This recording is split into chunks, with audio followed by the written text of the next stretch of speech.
Keynote address by our invited speaker. Let's please welcome with a round of applause Professor Isagani M. Bagos. One moment. Let me just introduce our resource speaker. Sorry. So,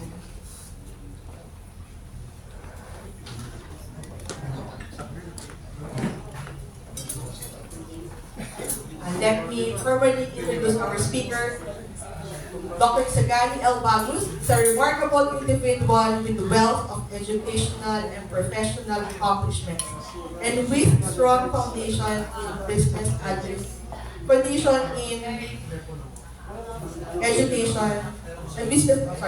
business administration at the University of the East Caloocan.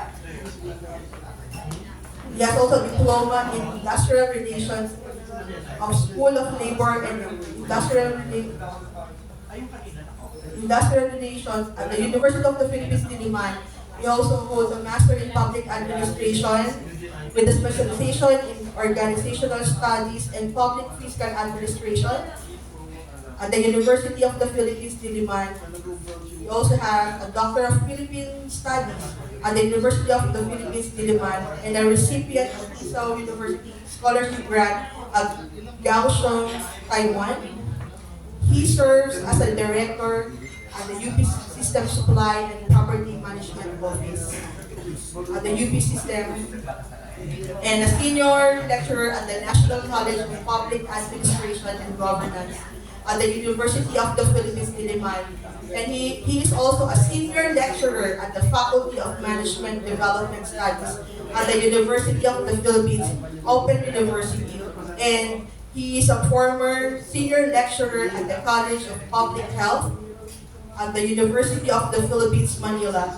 His dedication to education is further exemplified by his role as a lecturer on the Procurement Specialist course of National Engineering Center of UP Diliman at UP Los Baños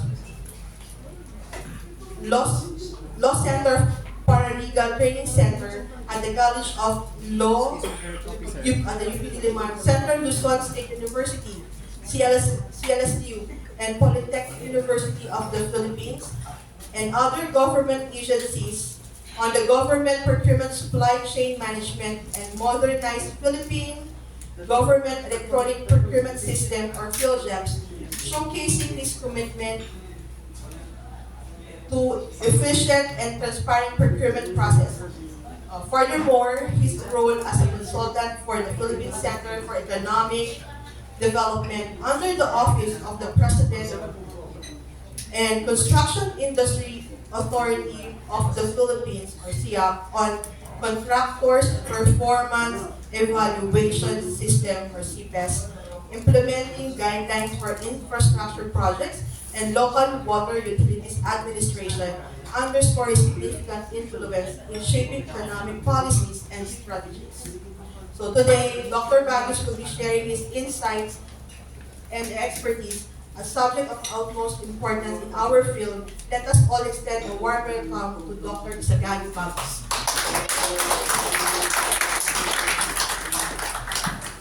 Thank you. Okay, so good afternoon po and thank you very much. So, Chairman Dr. Carly Batalya, Vice Chairman ASEC Walter Ocampo, former Governor Rodriguez of Quezon Province, and of course, all the members of Crime and Corruptions Watch International. Baka lang pala may dating na, di ba? So, honored guests and ladies and gentlemen, okay? So, good day to all of you. It's an honor to stand before you today as we discuss an issue that is central to the efficient and effective functioning of our government, which is public procurement. Public procurement, issue talaga siya ever since. Sabi nga, isa siya sa napakalaking problem na hinaharap ng government natin. Why? Because 40% to 60% of our budget dumadaan sa procurement. So, public procurement is the lifeblood of our government's operation. It enables the acquisition of goods and services, infrastructure that powers our programs, deliver essential services to our people, and support the growth and development of our nations. The ability of our government to procure resources in an efficient, transparent, and accountable manner directly impacts the quality of service we provide and sustainability of our development initiative. But as we all know, there are challenges. Napakadaming challenges sa procurement. So, nandyan ang corruptions, nandyan ang inefficiencies, delays, and lack of transparency have long plunged our procurement process. These challenges hinders the effective use of public funds. So, ang daming issue, ang dami natin naririnig with regards to the misuse of public funds. Lalo na ang pinaka-controversial ngayon, yung mga budget with regards to ACAP. Diba? Na hindi naman dumadaan sa procurement. Okay? So, undermine public trust and divert resources away from the programs that matter most of our citizens. So today, I would like to emphasize the needs for strengthening public procurement. So how can we strengthen the public procurement? This is not just a technical issue. It's a fundamental pillar for good governance and for advancement of our nation priorities. Strengthening public procurement is one of the most critical aspects of governance and public service. It's through the process that our government ensure the effective delivery of goods. Nakakarating ba sa taong bayan? Services, nararamdaman ba ng taong bayan ang mga health services? And of course, infrastructure projects, and that are vital to the growth and progress of our country. Sabi nga ni DPWH, hindi daw nila natapos yung malaking percentage na dapat nilang ma-accomplish for 2024. Okay? So public procurement is a process that involves the allocations of significant public funds. And it's in the very area where corrupt practices are open that take root. When procurement processes are weak, kung mahina ang ating procurement process, and prone to manipulation, it creates a breeding ground for corruptions. Contracts are awarded, so based on favoritism or under-the-table deals, and projects are either delayed or poorly executed. The ones who suffer the most, hindi naman ng gobyerno. The ones who suffer the most are the people. The taxpayers, tayong lahat. And the ones who depend on the government to fulfill promises and development. So why do we need to strengthen public procurement? Sa Pilipinas, the public procurement system has long been a cornerstone of our democracy and governance. However, we are all aware that challenges persist.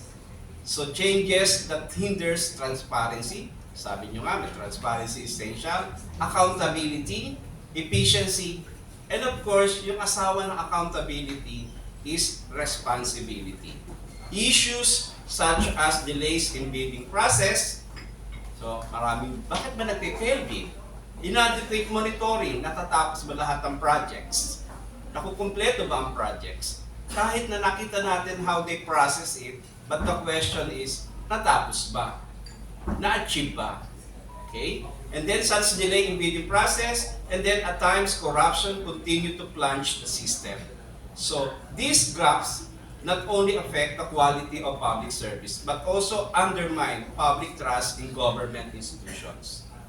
Strengthening public procurement is therefore not just about improving process.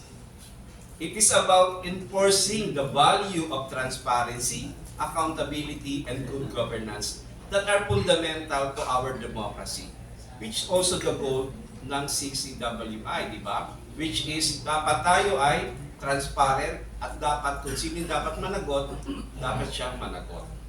With the passing of the new Government Procurement Reform Act, otherwise known as RA 12009, yun po ang bago nating law with regards to public procurement. Wala na po ang RA 9184. Papasok na po ang RA 12009. So yung implementing rules and regulations ay aming tinitignan pa kung Ano nga ba nakalagay dun sa IRR?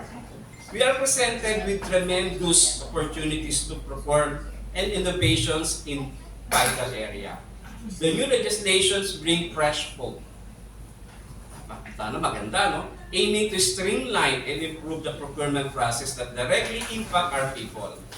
It is a tool that will not only enhance transparency and efficiency, but also ensure that public funds are used judiciously for the benefits of all people. Whether it is a construction of roads, establishment of school and hospital, the development of railways, and ensuring steady supply of essential goods for government programs, public procurement plays a central role in functioning our nations. It is the conduit through which the government fulfills its commitment to the public, ensuring that the needs for our citizens are met and that our visions for the prosperous, sustainable future is realized. Sabi nga ng isang estudyante ko, sabi niya, Sir, bakit may corruptions? Bakit hindi yan na-solve even before? Bakit hanggang ngayon, the problem is corruptions? Ang dami ng taon ang lumipas, ang dami ng taon ang nagdaan. Kami na ngayon ang bagong generations, pero nandiyan pa rin yung sakit na corruptions. Ang hirap sagutin, di ba? Paano mo sasagutin yung tanong na paano mo sasabihin sa kanila, tao sa gobyerno, may mga involved na tao sa gobyerno. Okay? So, as observer of the government procurement process, your presence is essential as you play a critical role in ensuring that those efforts are successful. Here are the key areas that we must focus to strengthen our public procurement system. Una, transparency and accountability. The cornerstone of any procurement system must be transparency. It is imperative that every step of the procurement process, from planning to contract award, is visible to public. Online platforms, may mga online platforms na po. Nandiyan na ang Government Procurement Policy Board at ang Philippine Government Electronic Procurement System are tools that can help ensure greater transparency. However, transparency alone is not enough. It's also about ensuring that those in charge overseeing this process are held accountable for their actions. Strengthening the role of observers will help ensure that funds are properly utilized and that processes are followed in accordance with government procurement implementing rules and regulation. The second one is the capacity building and continuous learning. Sabi natin, we need to understand the law and we need to learn yung process. A procurement system is not only as good as people's managing it.